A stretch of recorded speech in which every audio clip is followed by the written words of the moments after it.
উত্তৰ গুৱাহাটীত ভয়ংকৰ দুৰ্ঘটনাত ৩ জনৰ মৃত্যু। ট্ৰাক আৰু স্কৰ্পিঅ'ৰ মুখামুখি সংঘৰ্ষত প্ৰাণ গ'ল ৩ জনৰ। এই দুৰ্ঘটনাত ৰঞ্জিত দে, কৰুণা বেজবৰুৱা আৰু পাৰ্থ প্ৰতিম বৰ্মনৰ মৃত্যু। দুৰ্ঘটনাত মৃত্যু হোৱা ৩ জনৰে ঘৰ মালিগাঁৱত। দুৰ্ঘটনাত ভাঙি চুৰমাৰ হৈছে ক'লা ৰঙৰ স্কৰ্পিঅ' বাহনখন। উত্তৰ গুৱাহাটীত সংঘটিত হয় এই ভয়ংকৰ পথ দুৰ্ঘটনা, য'ত থিতাতে ৩ জনে প্ৰাণ হেৰুৱায়। ট্ৰাক আৰু এখন স্কৰ্পিঅ'ৰ মাজত হয় মুখামুখি সংঘৰ্ষ। দুৰ্ঘটনাত ৰঞ্জিত দে, কৰুণা বেজবৰুৱা আৰু পাৰ্থ প্ৰতিম বৰ্মনৰ মৃত্যু হয়। এই দুৰ্ঘটনাত মৃত্যু হোৱা ৩ জনৰে ঘৰ মালিগাঁৱত বুলি জানিব পৰা হৈছে। দুৰ্ঘটনাত ভাঙি চুৰমাৰ হৈছে ক'লা ৰঙৰ স্কৰ্পিঅ' বাহনখন।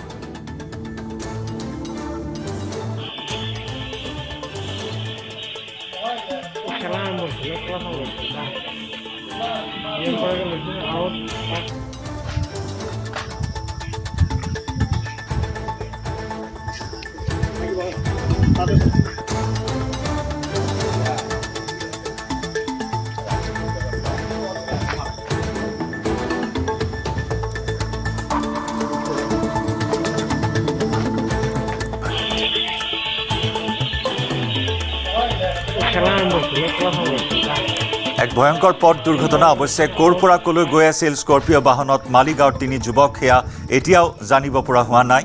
কাৰ ভুলৰ বাবে এই দুৰ্ঘটনা সংঘটিত হ'ল সেয়াও এই মুহূৰ্তত জানিব পৰা হোৱা নাই।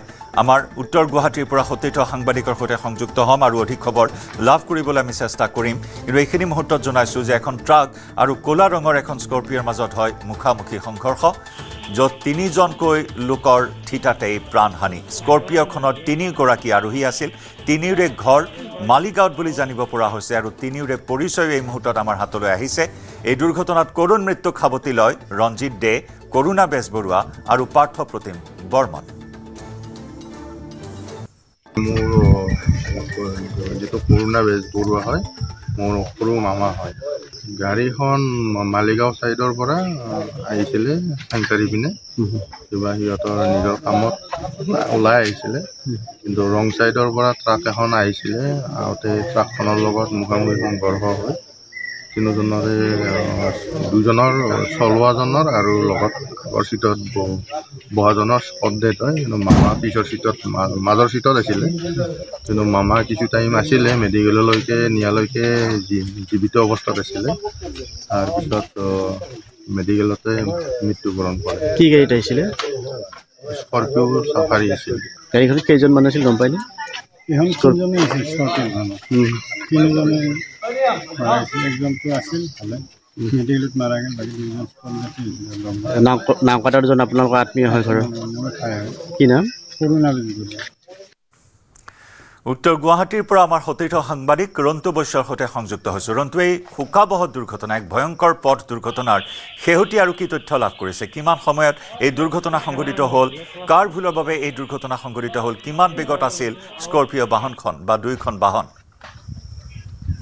পৰ্যন্ত যোৱা নিশা 2 বজাত উত্তৰ গুৱাহাটী জয়গুৰুত 27 নং ৰাষ্ট্ৰীয় ঘাইপথত এটা শোকাবহ দুৰ্ঘটনা সংঘটিত হয়, য'ত স্কৰ্পিঅ' বাহনৰ 3গৰাকী চালক আৰোহী নিহত হয়। প্ৰথম অৱস্থাত এগৰাকী নিহত হোৱা নাছিল যদিও পৰৱৰ্তী সময়ত চিকিৎসালয়লৈ নিয়াৰ সময়ত মৃত্যু হয়। গতিকে 3জন আচলতে আৰোহী, স্কৰ্পিঅ'ৰ আৰোহী নিহত হৈছে আৰু এই ঘটনাটো নিশা 2 বজামানত হৈছে। এই 3জন আৰোহী, স্কৰ্পিঅ'ৰ আৰোহী গুৱাহাটী মালিগাঁৱৰ পৰা একেলগে তেওঁলোকে সেই বাহনখনত আহিছিল চাংখাৰী অভিমুখে, আৰু আহি থকাৰ সময়তে উত্তৰ গুৱাহাটী জয়গুৰুৰ 27 নং ৰাষ্ট্ৰীয় ঘাইপথত ভুল পথে আহি থকা এখন ট্ৰাকে সন্মুখৰ পৰা খুন্দিয়াই বাহনখন চুচুৰম কৰে আৰু যি বাহনৰ 3গৰাকী লোকৰ এগৰাকীৰ বাহিৰে 2জন থিতাতে নিহত হয় আৰু আনজনক পৰৱৰ্তী সময়ত চিকিৎসালয়লৈ নিয়াৰ সময়ত নিহত হয়। আৰু ইয়াৰ পিছতে যি ট্ৰাক চালকজন পলাতক হৈ আছে। আৰু ক'ব লাগিব যে জয়ন্ত, এই যি 27 নং ৰাষ্ট্ৰীয় ঘাইপথৰ আমিন গাঁৱৰ পৰা গৌৰীপুৰলৈকে বা বা এটা ঠাইলৈকে ইয়াৰ দুৰ্ঘটনাপ্ৰৱণ এলেকা আৰু এই অঞ্চলটোত আচলতে পৰিবহণ বিভাগেই হওক কিংবা ৰাষ্ট্ৰীয় ঘাইপথ প্ৰাধিকৰণেই হওক যি ধৰণৰ সতৰ্কতা অৱলম্বন কৰিব লাগে সেই ধৰণৰ সতৰ্কতা বিগত দুবছৰত আমি দেখা নাই, যাৰ বাবে সঘন দুৰ্ঘটনা সংঘটিত হৈছে। কোনো সাংকেতিক চিহ্ন নাথাকে ৰাষ্ট্ৰীয় ঘাইপথত আৰু ৰাষ্ট্ৰীয় ঘাইপথৰ যি ডিভাইডাৰ তাত হাবি জংঘলেৰে আবৃত হৈ থাকে আৰু গতিবেগ নিয়ন্ত্ৰণৰ ক্ষেত্ৰতো সমূলি বিফল হৈছে। পৰিবহণ বিভাগৰ কথাই কওক বা আন কাৰোবাৰ কথাই কওক, যাৰ বাবে সঘন দুৰ্ঘটনা সংঘটিত হয় আৰু যোৱা নিশা 2 বজাত যি দুৰ্ঘটনা সংঘটিত হ'ল 3গৰাকী যুৱকৰ থিতাতে নিহত হয়। এই ঘটনাই কৰুণ পৰিৱেশ সৃষ্টি কৰিছে। এজন নাওকাটাৰ বুলি জানিব পৰা গৈছে আৰু বাকী 2জন গুৱাহাটীৰে আৰু 3জনে ব্যৱসায় কৰে আৰু তেওঁলোকে কিবা এটা বিশেষ উদ্দেশ্য লৈ ৰাতি এইদৰে ওলাই আহিছিল আৰু আহি উত্তৰ গুৱাহাটী জয়গুৰুত এই দুৰ্ঘটনা সংঘটিত হয় আৰু এই ঘটনাই আচলতে সকলোকে ভবাই তুলিছে। যিহেতু এই ৰাষ্ট্ৰীয় ঘাইপথ 27 নং ৰাষ্ট্ৰীয় ঘাইপথৰ জয়গুৰু অঞ্চল দুৰ্ঘটনাপ্ৰৱণ অঞ্চল, দৈনিক দুৰ্ঘটনা সংঘটিত হয়। গতিকে কৰণীয় বহু আছে ৰাষ্ট্ৰীয় ঘাইপথ প্ৰাধিকৰণ কিংবা পৰিবহণ বিভাগৰ আৰু এই সতৰ্কতা অৱলম্বন নকৰাৰ কাৰণে এনেধৰণৰ দুৰ্ঘটনা সংঘটিত হয়।